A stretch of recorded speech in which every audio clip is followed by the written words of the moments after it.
Good morning. Today is 6 January 2017 and we are going to discuss the articles of The Hindu. सबसे पहले हम नजर डालते हैं कौन कौन से आर्टिकल्स आज हम डिस्कस करने जा रहे हैं। तो ये देखिए ऊपर जो छोटा आर्टिकल है ये आपको पता होगा 5 राज्यों में अभी फिलहाल इलेक्शन होने वाले हैं, तो उससे रिलेटेड ये आर्टिकल है कौन कहाँ कैसे मजबूत है और किस प्रकार से। तो ये आर्टिकल हमारे लिए इंपॉर्टेंट नहीं है। नीचे जो आर्टिकल है वो फेक न्यूज से रिलेटेड है, किस प्रकार से फेक न्यूज क्रिएट की जाती है और क्या उसका इफेक्ट होता है। काफी इंपॉर्टेंट आर्टिकल है आज के सिनेरियो में। बीच का जो आर्टिकल है देखिए ये सुप्रीम कोर्ट के वर्डिक्ट से रिलेटेड है। इसके बारे में हमने एक होलिस्टिकली आर्टिकल डिस्कस किया था और 4-5 आर्टिकल्स का मिश्रण डिस्कस किया था। तो आज मैंने पूरा आर्टिकल ये पढ़ा, कुछ भी नया पॉइंट मुझे इसमें नहीं लगा। अगर आपको फिर से इसे रिवाइज करना है तो हमारी जो 4 जनवरी की वीडियो है आप उसमें रिवाइज कर सकते हैं इस आर्टिकल को। यहाँ पे जो आर्टिकल ये बेंगलोर इंसिडेंट से रिलेटेड है। ऊपर जाकर से पुलिस को टैकल नहीं कर पाई बेंगलोर के जो आउटरेज थी। और यहाँ पर नीचे देखिए ये आर्टिकल भी थोड़ा फिलोसफिकल आर्टिकल है, कुछ जो भी इसमें इंपॉर्टेंट पॉइंट्स होंगे उनको एक्सट्रैक्ट कर लेंगे हम। यहाँ पे जो आर्टिकल है वो यूएन से रिलेटेड है, इसे डिस्कस करेंगे। एक इकोनॉमिक्स टाइम्स का आर्टिकल हम डिस्कस करेंगे और एक मिंट का आर्टिकल आज हम डिस्कस करेंगे। तो नीचे स्टार्ट करते हैं। अभी सबसे पहले तो देखिए एक चीज ध्यान से देखिएगा किस प्रकार से आजकल फेक न्यूज आपने भी देखी होगी होती है।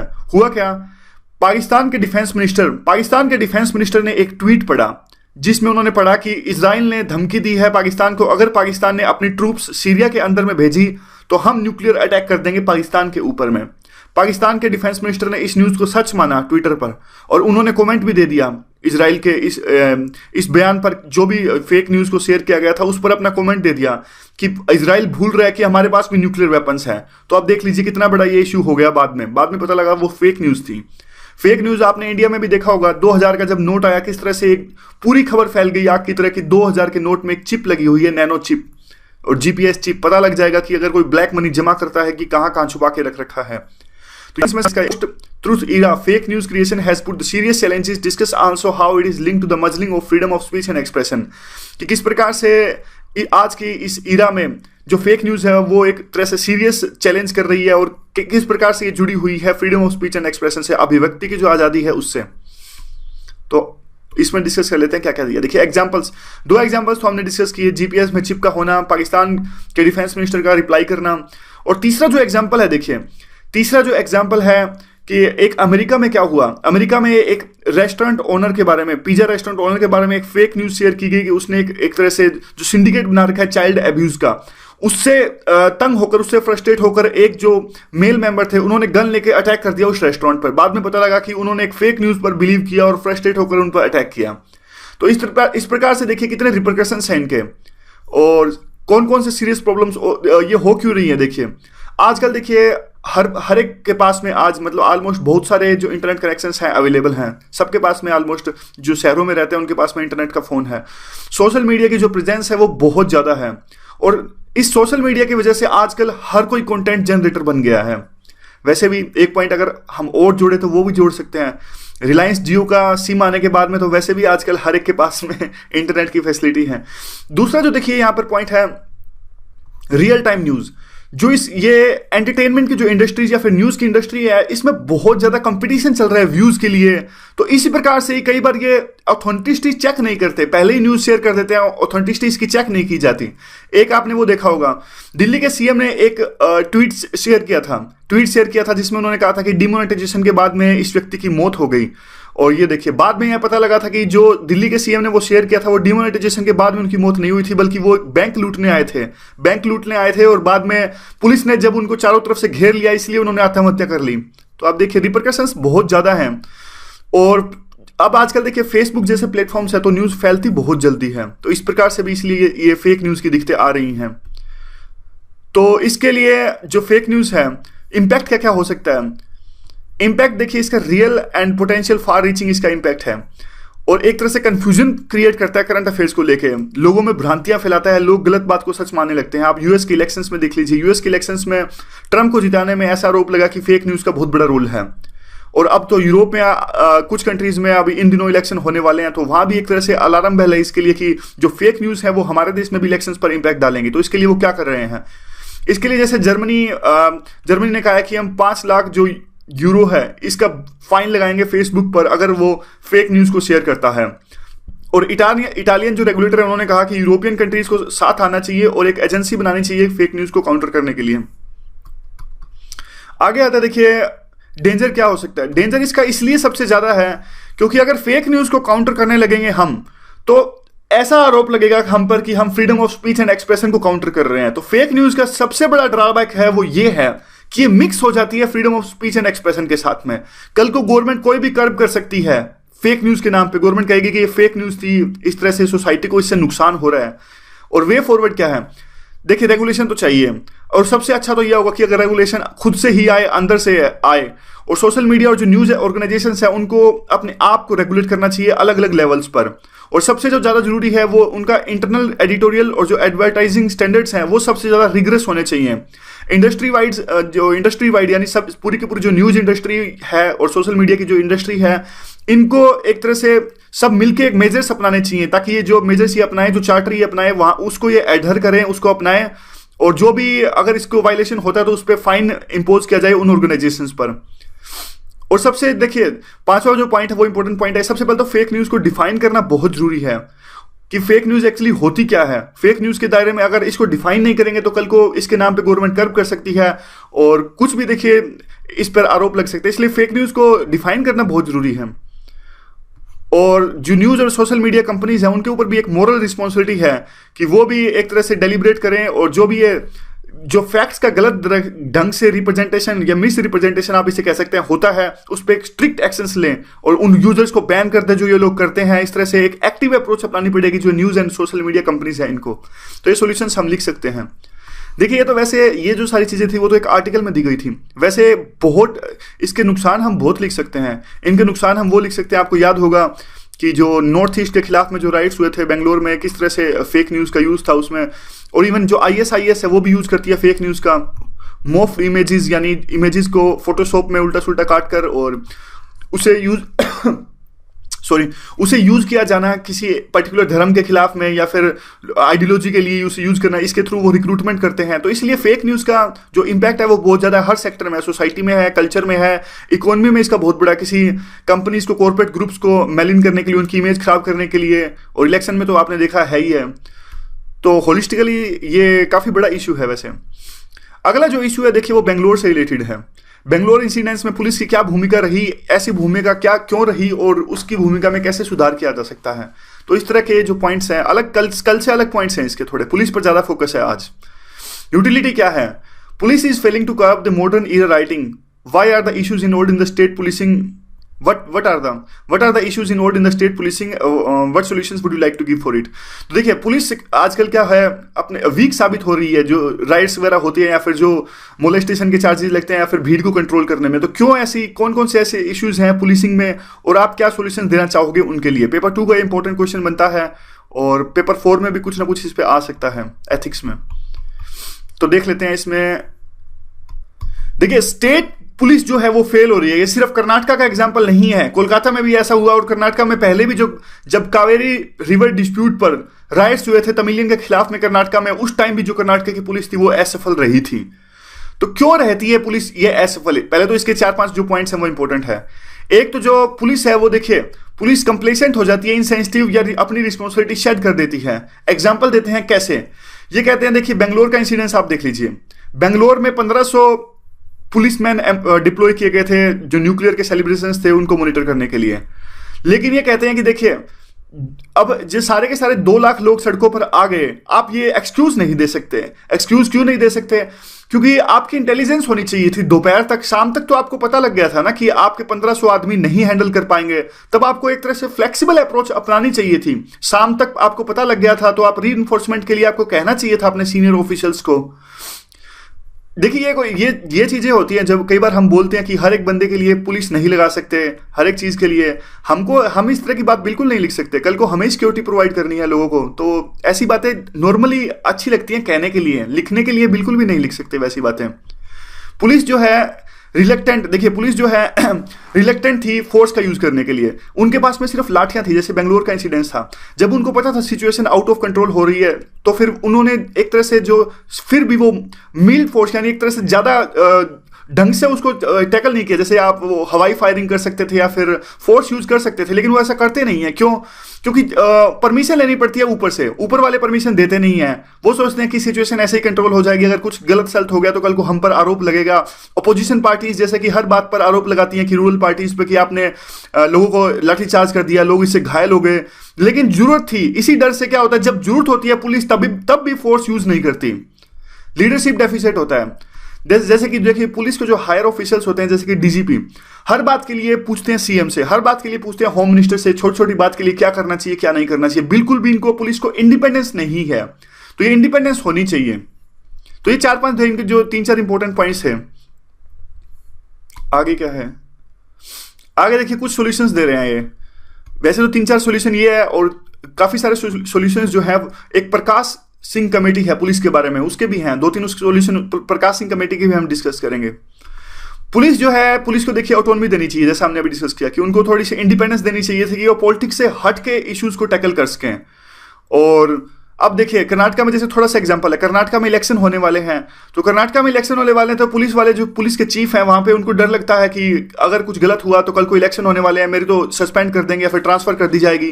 अगर इंडिपेंडेंस पुलिस होगी तो वो इश्यूज को ज्यादा अच्छे से टैकल कर सकेगी, वो पॉलिटिक्स से हट के देखेगी, इंटरफेरेंस पॉलिटिशियंस का कम होगा। देखिए पुलिस को अपनी मिस्टेक से सीखने की जरूरत है। अब जैसे कि आप इसी केस में देख लीजिए, लास्ट टाइम भी ऐसा हुआ था बेंगलोर में, लेकिन लास्ट टाइम बहुत कम स्केल पे हुआ था, लेकिन उनसे जो सीखा नहीं बेंगलोर पुलिस ने, आर्टिकल में ऐसा लिख रहे हैं। तो हर समय पुलिस को सीखने की जरूरत है। अब बेंगलोर में ऐसा इंसिडेंस हुआ तो इसका मतलब ये नहीं कि बेंगलोर पुलिस को इससे सीखने की जरूरत है। सभी के सभी स्टेट जो है हमारे इंडिया के अंदर, सबको इस इंसिडेंट से सीखने की जरूरत है। जब भी कोई कॉन्ग्रीगेशन या फिर पब्लिकली किसी फेस्टिवल को सेलिब्रेट किया जाए तो आपको इस चीज से आगे बढ़ने की जरूरत है, मतलब सीखने की जरूरत है। देखिए न्यू ईयर का जो फेस्टिवल है, न्यू ईयर के फेस्टिवल पे ऐसा क्यों हुआ, उसका भी एक रीजन है। जो दिवाली या फिर होली, उनकी एक तरह से रिलीजियस सिग्निफिकेंस है। रिलीजियस सिग्निफिकेंस है, दिन में ऑर्गेनाइज किए जाते हैं, या फिर आप दिवाली तो रात को भी होता है, लेकिन एक तरह से जो हमारे सीनियर सिटीजन्स, बड़े बूढ़े जो होते हैं, वो भी इनमें इन्वॉल्व होते हैं, तो वो एक तरह से कर नहीं सकते। लेकिन जो न्यू ईयर का जो फेस्टिवल था, इसमें इसकी कोई भी रिलीजियस सिग्निफिकेंस नहीं थी। ये थोड़ा अंडरस्टैंडिंग के लिए, लिखने के लिए पॉइंट नहीं है, थोड़ा अंडरस्टैंडिंग के लिए। कहीं ना कहीं हमारे दिमाग के चक्षु एक दूसरे पॉइंट से जो लिंक कर लेते हैं, इंटरलिंकिंग में हमें सहायता मिलती है। आगे क्या है, देखिए आगे पुलिस को अब क्या है, पब्लिक इनपुट से सीखना पड़ेगा। मतलब पुलिस अपने आप से अब काम कर नहीं सकती। पॉपुलेशन बहुत ज्यादा हो गई है, नई तरह की जो मैनेस है, नई तरह की जो प्रॉब्लम्स है वो पुलिस फेस कर रही है। तो एक तरह से जो पार्टिसिपेटरी अप्रोच इनको अपनानी पड़ेगी कि time to time more frequently जनता से पूछे कि किस तरह की दिक्कतें आजकल समाज में आ रही हैं, क्या क्या प्रॉब्लम आप फेस कर रहे हो, किस तरह से क्राइम घट रहा है, बढ़ रहा है। तो जनता से उनको ज्यादा you can say that participatory approach अपनानी पड़ेगी। और अब देखिए होता क्या है, आमतौर पे जो पूरी की पूरी जो पुलिस है, एक तरह से जो इंडिविजुअल के एक्सपीरियंस पे काम करती है, जैसे कि एसीपी मान लीजिए या फिर डीसीपी जो भी होते हैं शहरों के अंदर में, और जो डिस्ट्रिक्ट्स में होते हैं एसपी डीएसपी। अब क्या होता है, इनकी एक्सपीरियंस पे ज्यादा काम करती है पुलिस पे। होना क्या चाहिए, इंस्टीट्यूशनल के एक्सपीरियंस पे काम करना चाहिए, प्रॉपर रिकॉर्ड होना चाहिए। जैसे आप देख लीजिए, अब बेंगलोर का इंसिडेंस ले लीजिए। बेंगलोर में पिछले साल जो पुलिस चीफ थे, अगर वो आज होते तो उनका एक्सपीरियंस ज्यादा होता कि किस प्रकार पिछली बार हुआ था, लेकिन इस बार नहीं होना चाहिए। लेकिन होना ये नहीं चाहिए, वो तो उनकी ट्रांसफर हो गई है, रिटायर हो गए। इंस्टीट्यूशनल के पास एक्सपीरियंस होना चाहिए, पुलिस डिपार्टमेंट के पास एक्सपीरियंस होना चाहिए, सारी फाइल की रिकमेंडेशन होनी चाहिए कि पिछली बार जैसे इस बार इन्होंने गलतियों से सीखा, गलतियां हुई बेंगलोर पुलिस के पास में, तो इनकी जो गलतियां हुई या फिर जो भी सोल्यूशन ये देना चाहते हैं, पुलिस डिपार्टमेंट के पास में वो फाइल्स में वो सोल्यूशन होना चाहिए कि किस प्रकार से आगे से उस इंसिडेंट्स को रिकॉर्ड किया जा सके और उससे सीखा जा सके।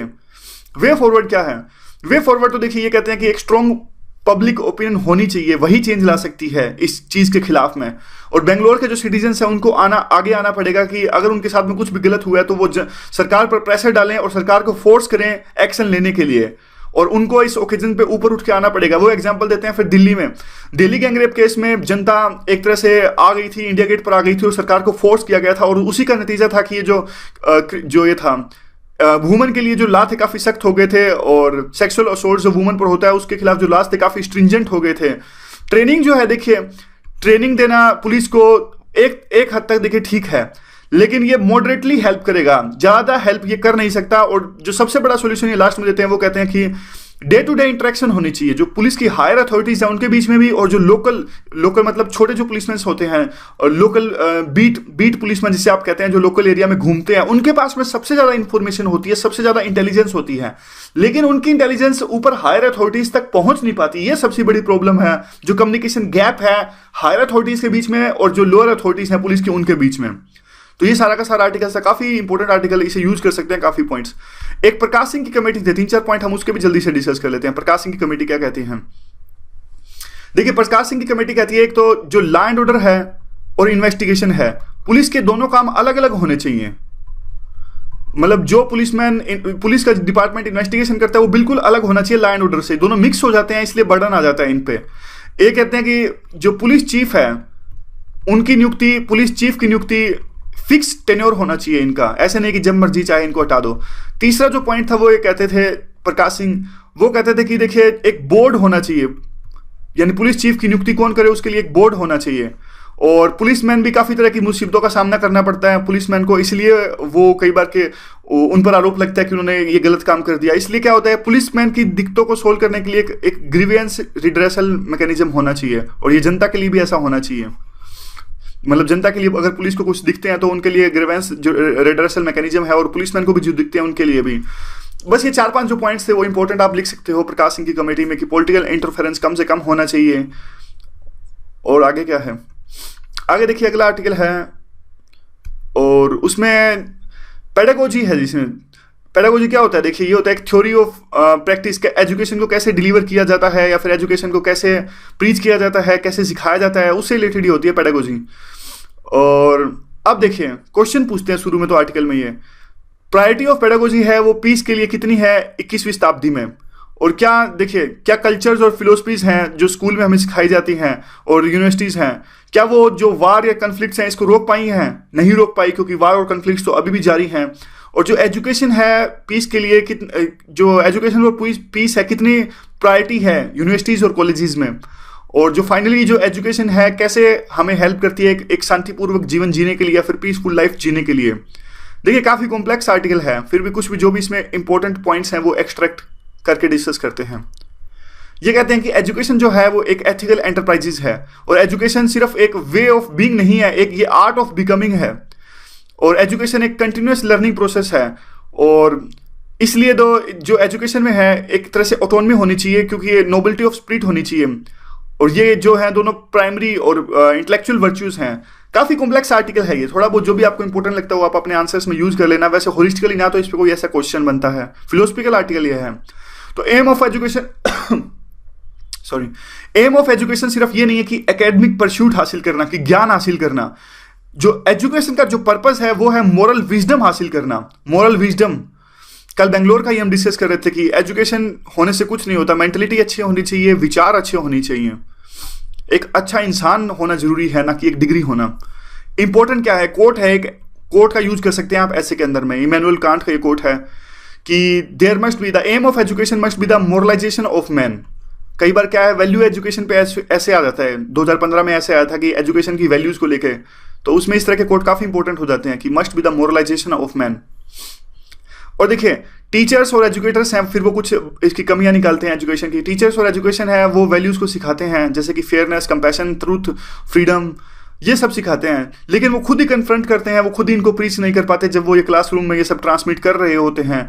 फिर ये कहते हैं कि हर तरह की जो एजुकेशन है वो फाउंडेशन होता है, किसका फाउंडेशन होता है, मोरल एंड सोशल प्रिंसिपल्स का।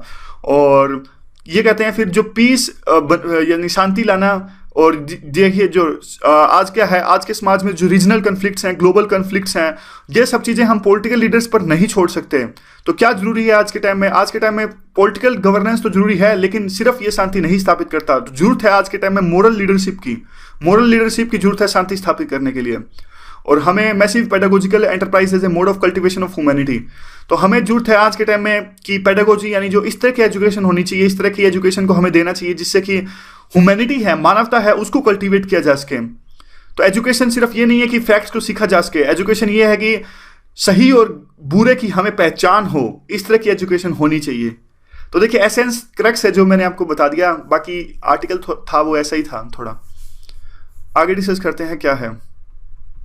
आगे देखिए यूएन से रिलेटेड आर्टिकल है, यहां पे देखिए यूएन से रिलेटेड आर्टिकल है, ट्रंप चुन के आए हैं, ट्रंप का जो स्टैंड है वो यूएन के खिलाफ है। तो किस तरह क्वेश्चन आ सकता है, होलिस्टिकली क्वेश्चन तो देखिए ऐसे आ सकता है। अब ट्रंप पे थोड़ा ना क्वेश्चन आएगा, क्वेश्चन ऐसे आएगा, what are the new challenges now the United Nation is facing, discuss also in the context of peace keeping forces issues. तो इसमें देख सकते हैं क्या कौन कौन से अब इश्यूज इन्वॉल्व हैं। देखिए नए सेक्रेटरी जनरल अभी चुन के आए हैं, इससे पहले थे बान की मून और इनका नाम है एंटोनियो गुटरेसिस, और ये बान की मून के बाद में आए। अब जब ये चुन के आए तो काफी सारे आर्टिकल्स आए न्यूज़पेपर्स में भी किस तरह का चैलेंजेस इनके पास है जब ये सेक्रेटरी जनरल की शपथ लेंगे। तो देखिए ये है कौन कौन से चैलेंजेस थे, ये थे कि सिक्योरिटी काउंसिल पैरालिसिस, किस तरह से सिक्योरिटी काउंसिल काम नहीं कर रही है, क्लाइमेट चेंज की प्रॉब्लम को टैकल करना, सभी देशों को एक साथ बुलाकर एक डिसीजन लेना क्लाइमेट चेंज को रोकने के लिए, न्यूक्लियर कोरिया जो बार बार न्यूक्लियर वेपन्स को टेस्ट करता है, अफ्रीका में जो इंस्टेबिलिटी है, वार चल रहा है, रिफ्यूजी क्राइसिस यूरोप के अंदर में। तो शुरू में लगा था कि इनके सामने ये प्रॉब्लम्स है, ये चैलेंजेस रहेंगे, लेकिन एक चैलेंज को नहीं लिखा गया न्यूज़पेपर्स में, वो चैलेंज था ट्रंप का चैलेंज। ट्रंप का स्टैंड जो है वो आज के समय में बिल्कुल खिलाफ है यूनाइटेड नेशंस के। तो ये जो चैलेंज है ये उस टाइम पर नहीं सोचा गया था। अब देखिए किस प्रकार से ट्रंप के जो स्टैंड है वो यूएन के खिलाफ में है। देखिए ट्रंप जो कहते हैं यूएन को, वो कहते हैं कि सिर्फ ये क्लब है पीपल का, यहाँ पे लोग इकट्ठा होते हैं और बोलते हैं और चले जाते हैं और कुछ नहीं है, अच्छा टाइम बिताने के लिए इकट्ठा होते हैं। तो एक तरह से ये साफ साफ विल्ड थ्रेट था यूनाइटेड नेशंस के लिए। और क्या है, यूनाइटेड नेशंस को अब एक तरह से बिल्कुल डिफरेंट रोल होगा जब ट्रंप 20 जनवरी को ऑफिस ज्वाइन करेंगे। क्यों? क्योंकि अब थोड़े और जो ट्रंप के स्टैंड है वो देख लेते हैं। देखिए ट्रंप का जो यूएन के खिलाफ में स्टैंड है इसमें कुछ भी नया नहीं है, पहले भी उन्होंने काफी कुछ यूएन के खिलाफ में बोला है और काफी इनकी तारीफ भी की गई थी एंटी यूएन स्टैंड के लिए, एंटी यूएन रिटोरिक के लिए। यूनाइटेड नेशन ये कहते हैं कि यूनाइटेड नेशन डेमोक्रेसी का फ्रेंड नहीं है, प्रजातंत्र का दोस्त नहीं है यूएन, और ना ही ये यूएस का दोस्त है। Nobody took the Mr. Trump word seriously. उस टाइम पर ट्रंप के जो वर्ड्स थे उसको किसी ने सीरियस नहीं लिया, क्योंकि किसी ने सोचा ही नहीं था कि आज जो ये आदमी यूएन के खिलाफ में बोल रहा है कल को वो यूएस का प्रेसिडेंट बन जाएगा, जब ये यूएन के खिलाफ में बोलते थे। और भी जो ट्रंप के कैंपेन के दौरान में ट्रंप ने काफी सारी चीजें ऐसी बोली जो यूएन के खिलाफ जाती हैं, जैसे कि क्लाइमेट चेंज पे जो ट्रंप का स्टैंड है वो यूएन के खिलाफ है, ह्यूमन राइट्स पे जो स्टैंड है, Iran deal, refugee crisis, West Asia, इन सभी चीजों पे जो यूएन का स्टैंड है वो बिल्कुल अलग है किससे, ट्रंप के स्टैंड से। इसीलिए ट्रंप का जो स्टैंड है वो एंटी यूएन है। आप इजराइल का एग्जांपल ले लीजिए, आपको पता होगा कि हाल फिलहाल में इजराइल के खिलाफ में एक रेजोल्यूशन पास किया गया था, और इस जब ये रेजोल्यूशन पास किया गया था तब भी ट्रंप ने यही कहा कि जो यूएन है कुछ नहीं है। उस टाइम पर इन्होंने कहा था कि UN is just a club. तो इसलिए देखिए ये कहते हैं कि जो क्लाइमेट चेंज की प्रॉब्लम कुछ नहीं है, एक तरह से ये है एग्जेजरेशन है चाइनीज की तरफ से, ताकि हमारी डेवलपमेंट को रोका जा सके। इसलिए अगर मैं सत्ता में चुन के आऊंगा तो क्लाइमेट चेंज पे जो पेरिस पैक्ट था उसको निरस्त कर दिया जाएगा, इस तरह की बात कही थी ट्रंप ने। यूएस की इंपॉर्टेंस है देखिए कितनी यूएन के लिए, यूएस की इंपॉर्टेंस बहुत ज्यादा है। क्यों? क्योंकि देखिए यूएस कंट्रीब्यूट करता है 22% यूएन का रेगुलर बजट में। तो आप ही देख लीजिए, इवन यूएसए की धरती पर ही इनका मुख्यालय है यूएन का। और 28% जो पीस कीपिंग फोर्स, शांति वार्ता जो शांति फोर्सेस होती हैं शांति स्थापित करने के लिए, पीस कीपिंग जो फोर्सेस होती है उनके बजट में 28% यूएस कंट्रीब्यूट करता है। तो आप खुद ही देख लीजिए कितनी ज्यादा इंपॉर्टेंस है यूएन के लिए यूएस की। उसके बाद में क्या आता है, उसके बाद में तो क्या वे फॉरवर्ड होना चाहिए। देखिए वे फॉरवर्ड तो ये होना चाहिए, उसके बाद में वे फॉरवर्ड एक आगे भी आएगा, लेकिन ये थोड़ा रिफॉर्मिंग द वर्ल्ड बॉडी है कि देखिए अगर ट्रंप सत्ता में चुन के आए, अभी चुन के तो आ ही गए हैं, जब ट्रंप ऑफिस ज्वाइन करेंगे तो एक तरह से खतरा रहेगा यूएन के लिए कि वो कुछ ऐसी पॉलिसीज अपनाएंगे ट्रंप, जैसे कि अपने जो वो अमेरिका बजट देता है यूएन को वो कम कर देगा। तो उसी से पहले गुड रेसिस यानी इनको कुछ ऐसे कदम उठाने चाहिए ताकि जो इनकी लेजिटिमेसी है वो अच्छे से स्थापित हो सके। क्योंकि देखिए ट्रंप बार बार कह रहे हैं कि डेमोक्रेसी का दोस्त नहीं है यूएन जो है, तो कुछ तो कमी होगी यूएन के अंदर में। तो रिफॉर्म्स लाने की बात कर रहे हैं आर्टिकल में यूएन के अंदर से, और रिफॉर्म की जो शुरुआत की जा सकती है वो की जा सकती है पीस कीपिंग फोर्सेस से। पीस कीपिंग फोर्सेस पर कई बार काफी आरोप लगते हैं, सेक्सुअल अब्यूज के आरोप इन पर लगते हैं और एक्सप्लॉयटेशन के आरोप इन पर लगते हैं पीस कीपर्स पर।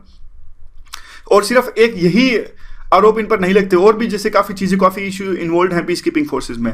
लिबेरिया का एग्जांपल ये देते हैं कि लिबेरिया जो है उसमें अभी यह डिसाइड किया गया था कि जो मिशन वहां पे है उसको डाउन साइज किया जाएगा, कम किया जाएगा। लेकिन ये कहते हैं कि डाउन साइज करने में देखिए एक भी सीनियर ऑफिशियल की जॉब वहां पे नहीं गई है, और जो भी लोगों की जॉब वहां पे यूएन के मिशन में गई है वहां पे जूनियर ऑफिशियल्स की गई है। और ये कहते हैं कि काफ़ी सारे जो यूएन के लिए स्टाफ रिक्रूट होता है उसमें काफ़ी तरह से करप्शन होता है, और जो पूरी की पूरी जो प्रोसेस है वो ओपेक है, और सारे के सारे जो इसमें होते हैं वो पॉलिटिकल अपॉइंटी होते हैं, मतलब अपने आसपास के लोग, नेपोटिज्म जैसी चीज़ें बहुत ज़्यादा है, नेपोटिज्म फेवरेटिज्म। तो वे फॉरवर्ड क्या होना चाहिए? ये कहते हैं कि देखिए आज गुटरेसिस को ट्राई करना चाहिए कि ज़्यादा अकाउंटेबिलिटी होनी चाहिए यूएन की, और इंटीग्रिटी भी होनी चाहिए जो इनके स्पेशल रिप्रेजेंटेटिव हैं उनमें, या फिर डेप्यूटीज जो फील्ड में तैनात हैं उनमें। और ओवरऑल पिक्चर क्या है? ओवरऑल पिक्चर तो देखिए अच्छी नहीं है। ये कहते हैं जो यूएन के लिए जो संकेत हैं आने वाले दिनों में अच्छे नहीं हैं, और जो यूएन सेक्रेटरी जनरल की जो चैलेंज है उनके खिलाफ और जो डिफिकल्टीज हैं वो पहले से काफ़ी ज़्यादा हैं।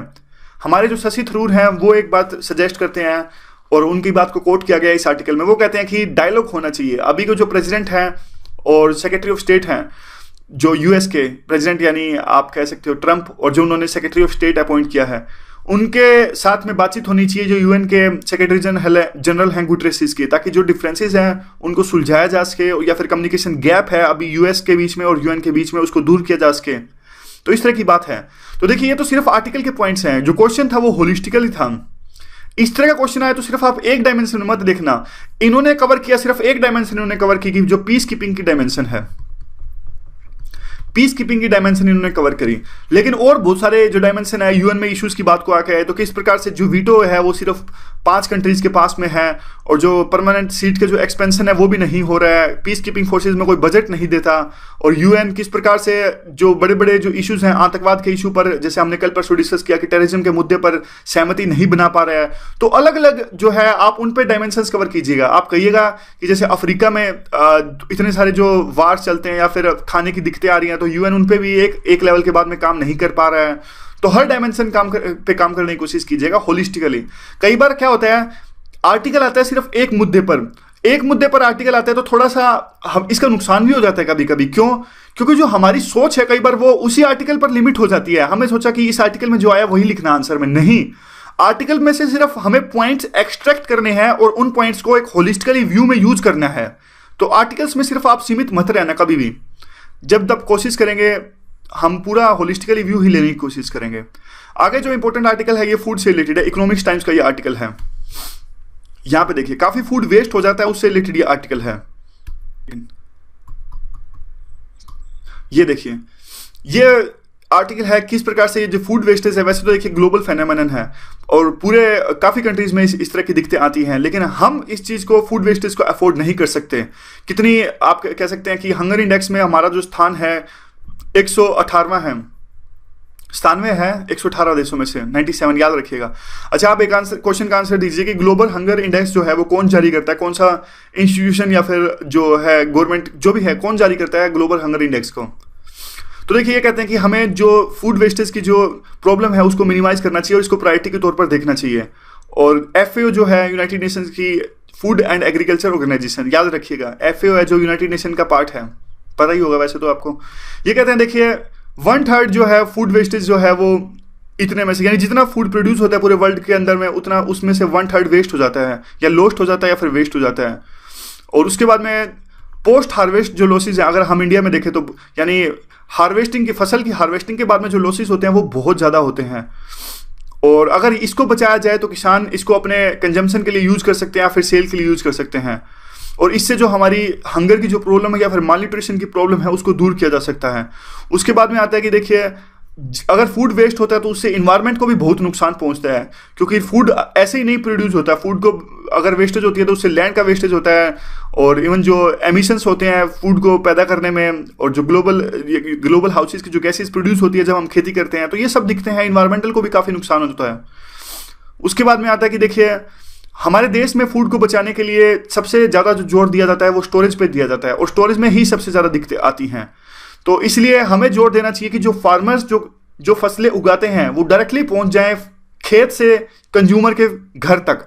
बीच में जो स्टोरेज की दिक्कत है वो स्टोरेज की दिक्कत आए ही ना, जहां सबसे ज़्यादा लॉस होता है। यानी मार्केटिंग में रिफॉर्म लाने सबसे ज़्यादा जरूरी है। और आएंगे कैसे, जैसे मोटरेबल रोड्स होने चाहिए, रेफ्रिजरेटेड वैन्स जो प्रोड्यूस को कैरी करते हैं उसके लिए जो रेफ्रिजरेटेड वैन्स होनी चाहिए, स्मूथ मूवमेंट्स होनी चाहिए दो स्टेट्स के बीच में। और इससे क्या होगा, इससे जो फूड लॉस है ट्रांसपोर्ट के दौरान में वो काफ़ी कम हो जाएगा। आगे क्या है, आगे सॉल्यूशन एक छोटा सा कहते हैं कि सॉल्यूशन कि देखिए, अगर आपके पास में टेक्नोलॉजी उपलब्ध नहीं है तो आपके पास में एक्सपायरी डेट की भी दिक्कत बहुत ज़्यादा आएगी।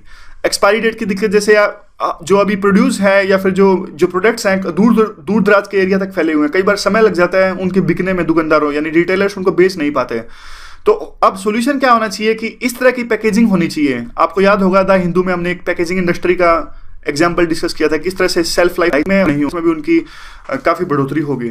तो इस तरह से ये कहते हैं कि जो पैकेजिंग होती है प्रोडक्ट्स की वो अच्छी होनी चाहिए ताकि ये प्रोडक्ट्स की सेल्फ लाइफ है वो बढ़ाई जा सके उससे, और खाने में जो है वो वेस्टेज ना हो। तो अब देखिए, एक आर्टिकल था मिंट का, एक आर्टिकल इंपॉर्टेंट था। मिंट का आर्टिकल हम थोड़ा सा डिस्कस कर लेते हैं।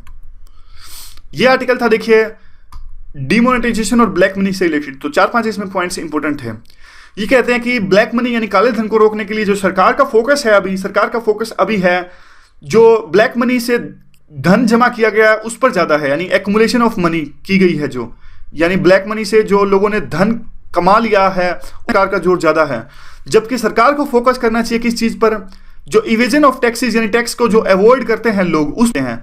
ये कहते हैं कि जब ब्लैक मनी से लोगों ने जो धन जमा कर लिया है, एक लेवल के बाद में वो अपने धन को सफेद धन में कन्वर्ट कर पाने में कामयाब हो जाते हैं। या तो वो अपना पैसा इन्वेस्ट कर देते हैं रियल एस्टेट में, या फिर वो इन्वेस्ट कर देते हैं इसमें गोल्ड में, या फिर किसी में भी, यानी इवेंचुअली वो they are able to convert their black money into white money. और दूसरी जो बातें कहते हैं कि देखिए, ये बात कहते हैं कि जो डिजिटलाइजेशन ये गवर्नमेंट लाने की कोशिश कर रहे हैं कि डिजिटलाइजेशन तब तक नहीं आएगा जब तक कि इनफ कैश ना हो, और उसके लिए काफी कहते हैं कि अब देखिए, ये कहते हैं कि जैसे पेटीएम जैसी कंपनी बहुत ज़्यादा चल रही है, कि लेकिन पेटीएम जैसी कंपनीज बहुत ज़्यादा लॉस भी सफर कर रही हैं फिलहाल, और ट्रांजैक्शंस तो इनकी बढ़ रही है, बहुत ज़्यादा लोग एप्लीकेशन से इंस्टॉल कर रहे हैं, लेकिन ट्रांजैक्शंस की वैल्यू घट रही है। अब देखिए, पहले तो 5 ट्रांजैक्शंस होती थी और उनकी वैल्यू 100 रुपये थी, अब 100 ट्रांजैक्शन हो रही है। जो पेटीएम जैसी कंपनी है वो कमाती है ट्रांजैक्शंस पे, वो वैल्यू पे कमाती है, ट्रांजैक्शंस पे वो नहीं कमाती। फिर ये कहते हैं कि जो रियल एस्टेट की मार्केट है उसमें सबसे ज़्यादा ट्रांसपेरेंसी लाने की जरूरत है, यहीं पे काला धन है वो सबसे ज़्यादा गढ़ यही है। फिर ये कहते हैं रियल एस्टेट को चलाने के लिए जरूरत होती है कैश की, ब्लैक मनी जनरेट होता है। तो ये कहते हैं कि रियल एस्टेट के लिए एक तरह से एग्जांपल आंसर दीजिए, और क्या हो बॉन्ड या डेरिवेटिव्स, शेयर एंड डिबेंचर्स के बीच में डिफरेंस, इस तरह के डिफरेंस कई बार यूपीएससी पूछ लेती है। फिर ये कहते हैं कि देखिए, सॉल्यूशंस देते हैं कि किस प्रकार से काले धन को किया जा सकता है। तो 4-5 सॉल्यूशन है, यही है। दोबारा से उन्हीं पे इर्द गिर्द इनके पॉइंट घूमते हैं कि जो बॉन्ड मार्केट है उसको डेवलप किया जाना जरूरी है। रियल एस्टेट के लिए बड़े बड़े जो प्रोजेक्ट्स आते हैं वो कैश में ना हो गए, बॉन्ड मार्केट में आए। क्या हो गया? हाँ, आ गया। तो बॉन्ड मार्केट को डेवलप किया जाए, और उसके बाद में जो पेटीएम जैसी कंपनीज हैं, एक लेवल के बाद में कहते हैं इनका मॉडल जब तक सक्सेसफुल नहीं होगा तब तक कि बड़े जो सेक्टर्स हैं, देखिए स्मॉल लेवल्स पर नहीं, बड़े सेक्टर्स में जो स्पेसिफिक सेक्टर्स हैं जैसे रियल एस्टेट सेक्टर्स, या फिर जहां काले धन का सबसे ज्यादा यूज होता है वहां पे सबसे पहले डिजिटलाइजेशन लाना बहुत जरूरी है। तो आज के आर्टिकल्स में बस इतना ही, 4-5 ये आर्टिकल्स है वो इंपॉर्टेंट है। एथिक्स तो देखिए हमें मंडे से डिस्कस करना है। एथिक्स के लिए आपको देखिए 2-3 चीजें अगर मैं आपको बताऊं तो बुक के लिए आपको देखिए बेसिक डेफिनेशंस का थोड़ा बहुत पता होना चाहिए एथिक्स में सबसे ज्यादा। यानी कोई भी एक बेसिक बुक से आप सबसे पहले तो डेफिनेशंस पढ़ लीजिए। क्रॉनिकल की एक बुक आती है, सस्ती ही है, और एथिक्स की, उसमें से आपको एक बेसिक। और दूसरा देखिए, ज्यादा नॉलेज की जरूरत नहीं है एथिक्स के लिए।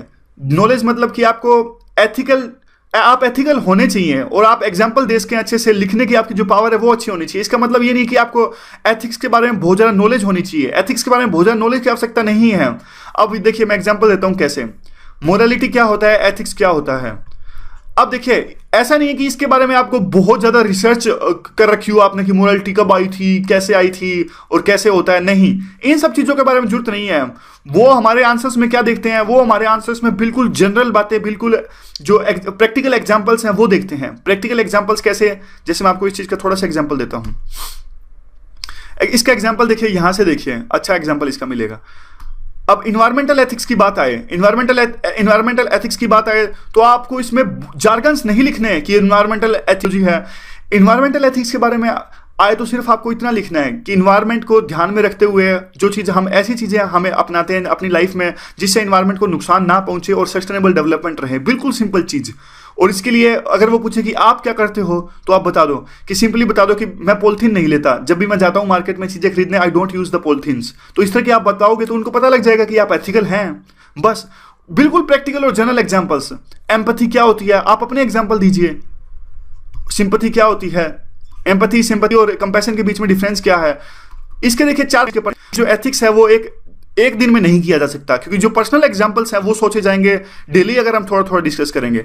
जैसे यूपीएससी ऐसे पूछती है कि कोई ऐसा इंसिडेंस बताइए जब आपने ऑनेस्टी दिखाई हो, तो हमें पहले से ही ऐसा इंसिडेंस सोच के रखना पड़ेगा। आज के टाइम में सब थोड़ा थोड़ा ऑनेस्ट तो होते ही हैं, तो ऐसे इंसिडेंस हमें सोच के रखने पड़ेंगे, नहीं तो पेपर में याद नहीं आएंगे। एथिक्स में टाइम बहुत कम होता है। दूसरा, गवर्नमेंट का हर एक चीज को हमें गवर्नमेंट के सिनेरियो से भी रिलेट करना है, क्योंकि एथिक्स का जो पेपर है हमारे लिए इसलिए है क्योंकि एथिक्स होने चाहिए गवर्नमेंट सर्वेंट के पास में भी। इसलिए कोई भी क्वेश्चन आए, जैसे ऑनेस्टी का क्वेश्चन है कि सिविल सर्वेंट्स के लिए ऑनेस्ट होना क्यों जरूरी है, तो हमें इसका एग्जांपल होना चाहिए। सिविल सर्वेंट्स के पास में कंपैशन क्यों होना चाहिए, हमें इसका एग्जांपल होना चाहिए। और जो तीसरी जो बात है वो है, ये देखिए, एग्जाम्पल्स में हमें सबसे ज्यादा फोकस करना है, क्योंकि एग्जाम्पल से एग्जामिनर को समझाया जा सकता है। और एग्जामिनर्स कैसे, बिल्कुल जनरल एग्जाम्पल्स, कोई बहुत ज्यादा इनोवेशन नहीं करनी और फैब्रिकेटेड नहीं लिखनी चाहिए। सबसे इंपॉर्टेंट बात है एथिक्स में। एथिक्स में जो हमारी आंसर्स होते हैं उनमें कुछ भी फैब्रिकेशन मतलब ऐसा नहीं होना चाहिए कि जो डेफिनेशंस हम लिख रहे हैं बिल्कुल जार्गन्स हम लिख रहे हैं अपनी डेफिनेशंस में, बिल्कुल जनरल डेफिनेशंस लिख रहे हैं हमें, और काफी नॉर्मल डेफिनेशंस। उसे यूं नहीं लगना चाहिए कि रट्टा मार के आया, इसको कुछ नहीं आता, एथिकल बंदा नहीं है ये। और जो इंपॉर्टेंट बात है वो एथिक्स की ये है कि देखिए, आंसर राइटिंग एथिक्स में बहुत ज्यादा जरूरी है, इसलिए हम क्वेश्चन आंसर की फॉर्म में करेंगे। कुछ लोग देखिए एथिकल होते भी हैं और एग्जांपल्स भी उनके पास में काफी होते हैं, लेकिन अपनी भावनाओं को और अपने एग्जांपल्स को सही टाइम पर वो एथिक्स में क्वेश्चन में आंसर्स में नहीं उतार पाते। तो जब तक आंसर्स में वो नहीं उतार पाएंगे तो एग्जामिनर को पता कैसे लगेगा। और आंसर राइटिंग देखिए, पेपर 1, 2, 3 अलग हैं। पेपर 1, 2, 3 एथिक्स से किस लिए अलग हैं? अब देखिए, पेपर 2 का क्वेश्चन आता है कि राज्यसभा की आज इंपॉर्टेंस नहीं है, तो देखिए साफ साफ हमें पता है कि है या नहीं है, जल्दी जल्दी हमारे पॉइंट्स में दिमाग में आएंगे। लेकिन एथिक्स में ऐसा नहीं है। पेपर 3 में भी साइंस एंड टेक का क्वेश्चन आता है तो हम लिख देंगे टेक्नोलॉजी के बारे में, लेकिन एथिक्स में ऐसी होती हैं चीजें, हमारे दिमाग में तो होती हैं लेकिन वो वर्ड्स में कई बार उतर नहीं पाती। तो इसलिए एथिक्स के लिए राइटिंग प्रैक्टिस की सबसे ज्यादा आवश्यकता है। तो होगा क्या, हम डेली, जैसे मैंने कल कहा कि डेली 1-2 क्वेश्चन डिस्कस करेंगे, और पहले आंसर आपकी मर्जी है, या तो हम आंसर पहले ही डिस्कस कर लें या बाद में डिस्कस कर लें, या ऐसे हो सकता है कि क्वेश्चन आंसर हम डिस्कशन जो ये सेशन है इसमें डिस्कस कर लें, बाद में आप अपने व्यू रखिए कमेंट सेक्शन में कि इस तरह के एग्जांपल्स ऐड कर सकते हैं। देखिए, आप कुछ करते नहीं हो, यही तो दिक्कत है।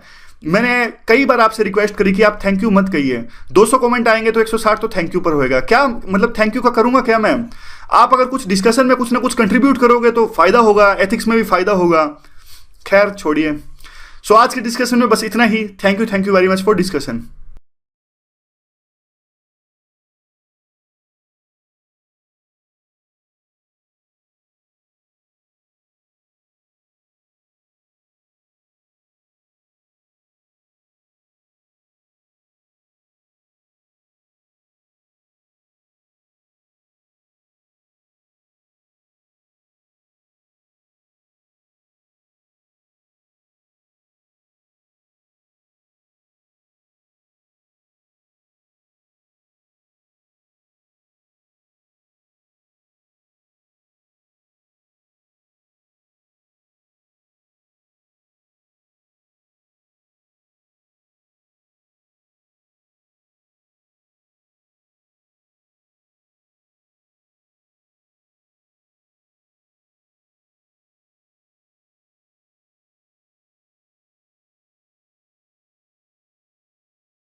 पुलिस को देखिए ऑटोनॉमी देनी चाहिए, जैसा हमने अभी डिस्कस किया कि उनको थोड़ी सी इंडिपेंडेंस देनी चाहिए थी कि वो पॉलिटिक्स से हट के इश्यूज को टैकल कर सकें। और अब देखिए, कर्नाटका में जैसे थोड़ा सा एग्जांपल है, कर्नाटका में इलेक्शन होने वाले हैं, तो कर्नाटका में इलेक्शन होने वाले हैं तो पुलिस वाले, जो पुलिस के चीफ हैं वहां पे, उनको डर लगता है कि अगर कुछ गलत हुआ तो कल को इलेक्शन होने वाले हैं, मेरी तो सस्पेंड कर देंगे या फिर ट्रांसफर कर दी जाएगी। अगर इंडिपेंडेंस पुलिस होगी तो वो इश्यूज को ज्यादा अच्छे से टैकल कर सकेगी, वो पॉलिटिक्स से हट के देखेगी, इंटरफेरेंस पॉलिटिशियंस का कम होगा। देखिए, पुलिस को अपनी मिस्टेक से सीखने की जरूरत है। अब जैसे कि आप इसी केस में देख लीजिए, लास्ट टाइम भी ऐसा हुआ था बेंगलुरु में, लेकिन लास्ट टाइम बहुत कम स्केल पे हुआ था, लेकिन उनसे जो सीखा नहीं बेंगलोर पुलिस ने, आर्टिकल में ऐसा लिख रहे हैं। तो हर समय पुलिस को सीखने की जरूरत है। अब बेंगलोर में ऐसा इंसिडेंस हुआ तो इसका मतलब ये नहीं कि बेंगलोर पुलिस को इससे सीखने की जरूरत है। सभी के सभी स्टेट जो है हमारे इंडिया के अंदर, सबको इस इंसिडेंट से सीखने की जरूरत है। जब भी कोई कॉन्ग्रीगेशन या फिर पब्लिकली किसी फेस्टिवल को सेलिब्रेट किया जाए तो आपको इस चीज से आगे बढ़ने की जरूरत है, मतलब सीखने की जरूरत है। देखिए, न्यू ईयर का जो फेस्टिवल है, न्यू ईयर के फेस्टिवल पे ऐसा क्यों हुआ, उसका भी एक रीजन है। जो दिवाली या फिर होली, उनकी एक तरह से रिलीजियस सिग्निफिकेंस है। रिलीजियस सिग्निफिकेंस है, दिन में ऑर्गेनाइज किए जाते हैं, या फिर आप दिवाली तो रात को भी होता है, लेकिन एक तरह से जो हमारे सीनियर सिटीजन्स, बड़े बूढ़े जो होते हैं, वो भी इनमें इन्वॉल्व होते हैं, तो वो एक तरह से कर नहीं सकते। लेकिन जो न्यू ईयर का जो फेस्टिवल था, इसमें इसकी कोई भी रिलीजियस सिग्निफिकेंस नहीं थी। ये थोड़ा अंडरस्टैंडिंग के लिए, लिखने के लिए पॉइंट नहीं है, थोड़ा अंडरस्टैंडिंग के लिए। कहीं ना कहीं हमारे दिमाग के चक्षु एक दूसरे पॉइंट से जो लिंक कर लेते हैं, इंटरलिंकिंग में हमें सहायता मिलती है। आगे क्या है, देखिए, आगे पुलिस को अब क्या है, पब्लिक इनपुट से सीखना पड़ेगा। मतलब पुलिस अपने आप से अब काम कर नहीं सकती। पॉपुलेशन बहुत ज्यादा हो गई है, नई तरह की जो मेनेस है, नई तरह की जो प्रॉब्लम्स है, वो पुलिस फेस कर रही है। तो एक तरह से जो पार्टिसिपेटरी अप्रोच इनको अपनानी पड़ेगी कि time to time, more frequently जनता से पूछे कि किस तरह की दिक्कतें आजकल समाज में आ रही हैं, क्या क्या प्रॉब्लम आप फेस कर रहे हो, किस तरह से क्राइम घट रहा है, बढ़ रहा है। तो जनता से उनको ज्यादा you can say that participatory approach अपनानी पड़ेगी। और अब देखिए, होता क्या है, आमतौर पे जो पूरी की पूरी जो पुलिस है, एक तरह से जो इंडिविजुअल के एक्सपीरियंस पे काम करती है। जैसे कि एसीपी मान लीजिए, या फिर डीसीपी, जो भी होते हैं शहरों के अंदर में, और जो डिस्ट्रिक्ट्स में होते हैं एसपी, डीएसपी। अब क्या होता है, इनकी एक्सपीरियंस पे ज्यादा काम करती है पुलिस पे।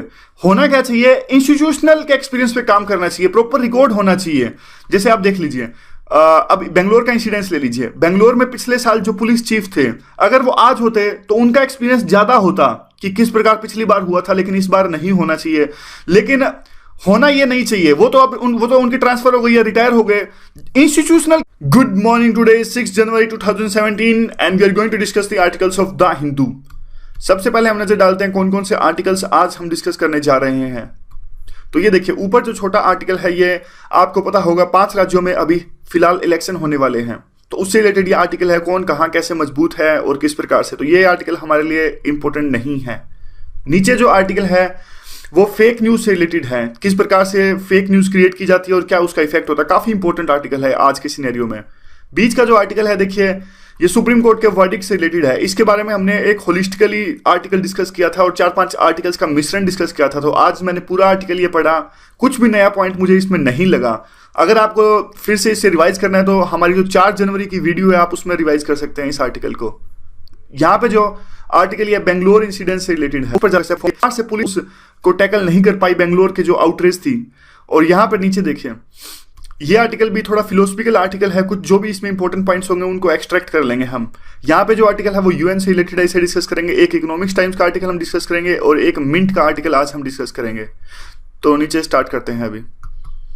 सबसे पहले तो देखिए, एक चीज ध्यान से देखिएगा, किस प्रकार से आजकल फेक न्यूज आपने भी देखी होगी होती है।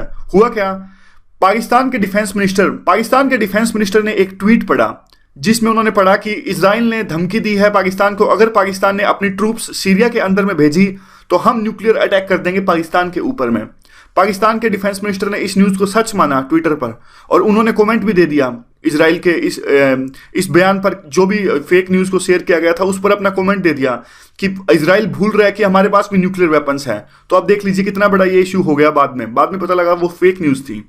फेक न्यूज आपने इंडिया में भी देखा होगा, 2000 का जब नोट आया, किस तरह से एक पूरी खबर फैल गई आग की तरह की। 2000 के नोट में एक चिप लगी हुई है, नैनो चिप और जीपीएस चिप। पता लग जाएगा कि अगर कोई ब्लैक मनी जमा करता है कि कहां छुपा के रख रखा है। तो इसमें truth era fake news creation has put the serious challenges, discuss also how it is linked to the muzzling of freedom of speech and expression. कि किस प्रकार से आज की इस इरा में जो फेक न्यूज है वो एक तरह से सीरियस चैलेंज कर रही है, और किस प्रकार से ये जुड़ी हुई है freedom of speech and expression से, अभिव्यक्ति की जो आजादी है उससे। तो इसमें डिस्कस कर लेते हैं क्या क्या दिया। देखिए, एग्जांपल्स, 2 एग्जांपल्स तो हमने डिस्कस किए, जीपीएस में चिप का होना, पाकिस्तान के डिफेंस मिनिस्टर का रिप्लाई करना। और तीसरा जो एग्जांपल है, देखिए, कि एक अमेरिका में क्या हुआ। अमेरिका में एक रेस्टोरेंट ओनर के बारे में, पिज्जा रेस्टोरेंट ओनर के बारे में एक फेक न्यूज शेयर की गई कि उसने एक तरह से जो सिंडिकेट, इस तरह से सोसाइटी को इससे नुकसान हो रहा है। और वे फॉरवर्ड क्या है, देखिए रेगुलेशन तो चाहिए, और सबसे अच्छा तो यह होगा कि अगर रेगुलेशन खुद से ही आए, अंदर से आए, और सोशल मीडिया और जो न्यूज़ ऑर्गेनाइजेशंस है उनको अपने आप को रेगुलेट करना चाहिए अलग अलग लेवल्स पर। और सबसे जो ज़्यादा जरूरी है वो उनका इंटरनल एडिटोरियल और जो एडवर्टाइजिंग स्टैंडर्ड्स हैं वो सबसे ज़्यादा रिग्रेस होने चाहिए। इंडस्ट्री वाइड यानी सब पूरी की पूरी जो न्यूज़ इंडस्ट्री है और सोशल मीडिया की जो इंडस्ट्री है, इनको एक तरह से सब मिलके एक मेजर्स अपनाने चाहिए, ताकि ये जो मेजर्स ये अपनाए, जो चार्टर ये अपनाए, वहाँ उसको ये एडहर करें, उसको अपनाएं, और जो भी अगर इसको वायलेशन होता है तो उस पर फाइन इंपोज किया जाए उन ऑर्गेनाइजेशंस पर। और सबसे देखिए पांचवा जो पॉइंट है वो इंपॉर्टेंट पॉइंट है। सबसे पहले तो फेक न्यूज़ को डिफाइन करना बहुत जरूरी है कि फेक न्यूज़ एक्चुअली होती क्या है। फेक न्यूज़ के दायरे में अगर इसको डिफाइन नहीं करेंगे तो कल को इसके नाम पे गवर्नमेंट कर्व कर सकती है और कुछ भी देखिए इस पर आरोप लग सकते हैं। इसलिए फेक न्यूज़ को डिफाइन करना बहुत जरूरी है। और जो न्यूज़ और सोशल मीडिया कंपनीज हैं उनके ऊपर भी एक मोरल रिस्पॉन्सिबिलिटी है कि वो भी एक तरह से डेलिब्रेट करें, और जो भी ये जो फैक्ट्स का गलत ढंग से रिप्रेजेंटेशन या मिस रिप्रेजेंटेशन आप इसे कह सकते हैं होता है, उस पर एक स्ट्रिक्ट एक्शंस लें और उन यूजर्स को बैन कर दें जो ये लोग करते हैं। इस तरह से एक एक्टिव अप्रोच अपनानी पड़ेगी जो news and social media companies हैं इनको। तो ये सॉल्यूशंस हम लिख सकते हैं। देखिए ये तो वैसे ये जो सारी चीज़ें थी वो तो एक आर्टिकल में दी गई थी। वैसे बहुत इसके नुकसान हम बहुत लिख सकते हैं। इनके नुकसान हम वो लिख सकते हैं, आपको याद होगा कि जो नॉर्थ ईस्ट के खिलाफ में जो राइट्स हुए थे बेंगलोर में, किस तरह से फेक न्यूज़ का यूज़ था उसमें। और इवन जो आईएसआईएस है वो भी यूज़ करती है फेक न्यूज़ का, मोफ इमेजेस यानी इमेजेस को फोटोशॉप में उल्टा सुल्टा काट कर और उसे यूज़ किया जाना किसी पर्टिकुलर धर्म के खिलाफ में या फिर आइडियोलॉजी के लिए उसे यूज़ करना, इसके थ्रू वो रिक्रूटमेंट करते हैं। तो इसलिए फेक न्यूज़ का जो इम्पैक्ट है वो बहुत ज़्यादा हर सेक्टर में है, सोसाइटी में है, कल्चर में है, इकोनॉमी में इसका बहुत बड़ा, किसी कंपनीज को, कॉर्पोरेट ग्रुप्स को मेलिन करने के लिए, उनकी इमेज खराब करने के लिए, और इलेक्शन में तो आपने देखा है ही है। तो होलिस्टिकली ये काफ़ी बड़ा इशू है। वैसे अगला जो इशू है देखिए वो बेंगलोर से रिलेटेड है। बेंगलोर इंसिडेंट्स में पुलिस की क्या भूमिका रही, ऐसी भूमिका क्या क्यों रही और उसकी भूमिका में कैसे सुधार किया जा सकता है। तो इस तरह के जो पॉइंट्स हैं, अलग कल से अलग पॉइंट्स हैं इसके, थोड़े पुलिस पर ज़्यादा फोकस है आज। यूटिलिटी क्या है? Police is failing to curb the modern era writing, why are the issues involved in the state policing, what are the issues involved in the state policing, what solutions would you like to give for it। तो देखिए police आजकल क्या है, अपने week साबित हो रही है जो राइट्स वगैरह होती है या फिर जो मोलेस्टेशन के चार्जेस लगते हैं या फिर भीड़ को कंट्रोल करने में। तो क्यों ऐसी कौन से ऐसे इश्यूज हैं पुलिसिंग में, और बना रखा है चाइल्ड अब्यूज का। उससे तंग होकर, उससे फ्रस्ट्रेट होकर एक जो मेल मेंबर थे उन्होंने गन लेके अटैक कर दिया उस रेस्टोरेंट पर। बाद में पता लगा कि उन्होंने एक फेक न्यूज़ पर बिलीव किया और फ्रस्ट्रेट होकर उन पर अटैक किया। तो इस प्रकार से देखिए कितने रिपरकशंस हैं इनके, और कौन से सीरियस प्रॉब्लम्स ये हो क्यों रही हैं। देखिए आजकल देखिए हर एक के पास में आज मतलब ऑलमोस्ट बहुत सारे जो इंटरनेट कनेक्शंस हैं अवेलेबल हैं, सबके पास में ऑलमोस्ट जो शहरों में रहते हैं उनके पास में इंटरनेट का फ़ोन है। सोशल मीडिया की जो प्रेजेंस है वो बहुत ज़्यादा है, और इस सोशल मीडिया की वजह से आजकल हर कोई कंटेंट जनरेटर बन गया है। वैसे भी एक पॉइंट अगर हम और जोड़े तो वो भी जोड़ सकते हैं, रिलायंस जियो का सिम आने के बाद में तो वैसे भी आजकल हर एक के पास में इंटरनेट की फैसिलिटी है। दूसरा जो देखिए यहाँ पर पॉइंट है रियल टाइम न्यूज़। जो ये एंटरटेनमेंट की जो इंडस्ट्रीज या फिर न्यूज़ की इंडस्ट्री है, इसमें बहुत ज़्यादा कंपटीशन चल रहा है व्यूज़ के लिए। तो इसी प्रकार से कई बार ये ऑथेंटिसिटी चेक नहीं करते, पहले ही न्यूज़ शेयर कर देते हैं, ऑथेंटिसिटी इसकी चेक नहीं की जाती। एक आपने वो देखा होगा, दिल्ली के सीएम ने एक ट्वीट शेयर किया था जिसमें उन्होंने कहा था कि डिमोनेटाइजेशन के बाद में इस व्यक्ति की मौत हो गई। और ये देखिए बाद में यह पता लगा था कि जो दिल्ली के सीएम ने वो शेयर किया था वो डिमोनेटाइजेशन के बाद में उनकी मौत नहीं हुई थी, बल्कि वो बैंक लूटने आए थे और बाद में पुलिस ने जब उनको चारों तरफ से घेर लिया इसलिए उन्होंने आत्महत्या कर ली। तो आप देखिए रिपरकशंस बहुत ज़्यादा हैं। और अब आजकल देखिए फेसबुक जैसे प्लेटफॉर्म्स है तो न्यूज़ फैलती बहुत जल्दी है, तो इस प्रकार से भी इसलिए ये फेक न्यूज़ की दिक्कतें आ रही हैं। तो इसके लिए जो फेक न्यूज़ है इम्पैक्ट क्या क्या हो सकता है। इम्पैक्ट देखिए इसका real and potential far reaching इसका इम्पैक्ट है, और एक तरह से कंफ्यूजन क्रिएट करता है करंट अफेयर्स को लेके, लोगों में भ्रांतियां फैलाता है, लोग गलत बात को सच मानने लगते हैं। आप यूएस के इलेक्शंस में देख लीजिए, यूएस के इलेक्शंस में ट्रंप को जिताने में ऐसा आरोप लगा कि फेक न्यूज़ का बहुत बड़ा रोल है। और अब तो यूरोप में कुछ कंट्रीज में अभी इन दिनों इलेक्शन होने वाले हैं, तो वहाँ भी एक तरह से अलार्म बेल है इसके लिए कि जो फेक न्यूज़ है वो हमारे देश में भी इलेक्शंस पर इम्पैक्ट डालेंगे। तो इसके लिए वो क्या कर रहे हैं, इसके लिए जैसे जर्मनी ने कहा है कि हम 5 लाख जो यूरो है इसका फाइन लगाएंगे फेसबुक पर अगर वो फेक न्यूज़ को शेयर करता है।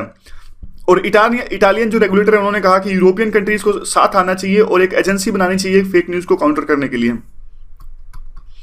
आगे आता है देखिए डेंजर क्या हो सकता है? डेंजर इसका इसलिए सबसे ज्यादा है क्योंकि अगर फेक न्यूज को काउंटर करने लगेंगे हम, तो ऐसा आरोप लगेगा हम पर कि हम freedom of speech and expression को काउंटर कर रहे हैं। तो फेक न्यूज का सबसे बड़ा ड्रॉबैक है वो ये है कि ये मिक्स हो जाती है freedom of speech and expression के साथ में। कल को गवर्नमेंट कोई भी कर्ब कर सकती है फेक न्यूज के नाम पे। गवर्नमेंट कहेगी कि ये फेक न्यूज थी, आप क्या सॉल्यूशन देना चाहोगे उनके लिए? पेपर 2 का इंपॉर्टेंट क्वेश्चन बनता है और पेपर 4 में भी कुछ ना कुछ इस पे आ सकता है, एथिक्स में। तो देख लेते हैं इसमें। देखिए, स्टेट पुलिस जो है वो फेल हो रही है। ये सिर्फ कर्नाटका का एग्जांपल नहीं है, कोलकाता में भी ऐसा हुआ और कर्नाटका में पहले भी जब कावेरी रिवर डिस्प्यूट पर राइट्स हुए थे तमिलियन के खिलाफ में कर्नाटका में, उस टाइम भी जो कर्नाटका की पुलिस थी वो असफल रही थी। तो क्यों रहती है पुलिस ये असफल? पहले तो इसके 4-5 जो पॉइंट्स हैं वो इंपॉर्टेंट है। एक तो जो पुलिस है वो देखिए, पुलिस कंप्लेसेंट हो जाती है, इनसेंसिटिव या अपनी रिस्पॉन्सिबिलिटी शेड कर देती है। एग्जाम्पल देते हैं कैसे, ये कहते हैं, देखिए बेंगलोर का इंसिडेंस आप देख लीजिए। बेंगलोर में 1500 पुलिसमैन डिप्लॉय किए गए थे जो न्यूक्लियर के सेलिब्रेशंस थे उनको मॉनिटर करने के लिए। लेकिन ये कहते हैं कि देखिए अब जो सारे के सारे 2 लाख लोग सड़कों पर आ गए, आप ये एक्सक्यूज नहीं दे सकते। एक्सक्यूज क्यों नहीं दे सकते? क्योंकि आपकी इंटेलिजेंस होनी चाहिए थी। दोपहर तक, शाम तक तो आपको पता लग गया था ना कि आपके 1500 आदमी नहीं हैंडल कर पाएंगे। तब आपको एक तरह से फ्लेक्सिबल अप्रोच अपनानी चाहिए थी। शाम तक आपको पता लग गया था तो आप रीइंफोर्समेंट के लिए आपको कहना चाहिए था अपने सीनियर ऑफिशियल्स को। देखिए ये चीजें होती हैं जब कई बार हम बोलते हैं कि हर एक बंदे के लिए पुलिस नहीं लगा सकते, हर एक चीज के लिए हम इस तरह की बात बिल्कुल नहीं लिख सकते। कल को हमें सिक्योरिटी प्रोवाइड करनी है लोगों को, तो ऐसी बातें नॉर्मली अच्छी लगती हैं कहने के लिए, लिखने के लिए बिल्कुल भी नहीं लिख सकते वैसी बातें। पुलिस जो है रिलेक्टेंट, देखिए पुलिस जो है रिलेक्टेंट थी फोर्स का यूज करने के लिए। उनके पास में सिर्फ लाठियां थी, जैसे बेंगलोर का इंसिडेंस था। जब उनको पता था सिचुएशन आउट ऑफ कंट्रोल हो रही है तो फिर उन्होंने एक तरह से फिर भी वो मिल्ड फोर्स यानी एक तरह से ज्यादा ढंग से उसको टैकल नहीं किया। जैसे आप वो हवाई फायरिंग कर सकते थे या फिर फोर्स यूज कर सकते थे, लेकिन वो ऐसा करते नहीं है। क्यों? क्योंकि परमिशन लेनी पड़ती है ऊपर से, ऊपर वाले परमिशन देते नहीं है। वो सोचते हैं कि सिचुएशन ऐसे ही कंट्रोल हो जाएगी, अगर कुछ गलत सलत हो गया तो कल को हम पर आरोप लगेगा। अपोजिशन पार्टीज जैसे कि हर बात पर आरोप लगाती हैं कि रूरल पार्टीज पे कि आपने लोगों को लाठीचार्ज कर दिया, लोग इससे घायल हो गए। लेकिन जरूरत थी, इसी डर से क्या होता है, जब जरूरत होती है पुलिस तब भी फोर्स यूज नहीं करती। लीडरशिप डेफिसिट होता है। जैसे कि देखिए पुलिस के जो हायर ऑफिशियल्स होते हैं जैसे कि डीजीपी, हर बात के लिए पूछते हैं सीएम से, हर बात के लिए पूछते हैं होम मिनिस्टर से, छोटी छोटी बात के लिए क्या करना चाहिए क्या नहीं करना चाहिए। बिल्कुल भी इनको पुलिस को इंडिपेंडेंस नहीं है, तो ये इंडिपेंडेंस होनी चाहिए। तो ये 4-5 इनके जो 3-4 इंपॉर्टेंट पॉइंट्स है। आगे क्या है, आगे देखिए कुछ सॉल्यूशंस दे रहे हैं ये। वैसे तो 3-4 सॉल्यूशन ये है और काफी सारे सॉल्यूशंस जो है, एक प्रकाश सिंह कमेटी है पुलिस के बारे में, उसके भी हैं 2-3 सॉल्यूशन। प्रकाश सिंह कमेटी की भी हम डिस्कस करेंगे। पुलिस जो है